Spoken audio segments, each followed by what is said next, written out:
Now, if one looks at these figures, it becomes clear that we had to do everything in our ability to make sure that every round counted on a target. Otherwise, one would have simply wasted a lot of ammunition, and by doing that, also wasting a lot of money.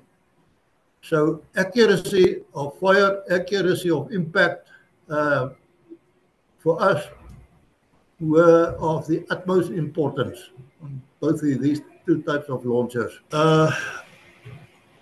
The ultimate challenge for the logistics family, transporting more than 500 tons of ammunition worth almost 1 billion rand, that's in 2025 value, across an area, no, across a distance of 2,616 kilometers by means of trains, trucks, and aircraft to destroy 12 FOPLA, that is the defense force of the Angolans at that time, to destroy 12 of their brigades, which and we are very proud of that one.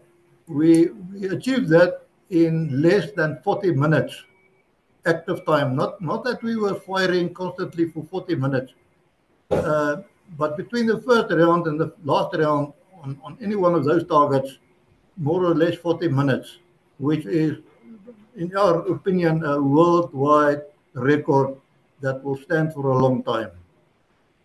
In fact, the destruction of 12 FOPLA brigades technically meant that on that occasion, in less than 40 minutes, we actually destroyed, we take the heart out of the whole Angolan army.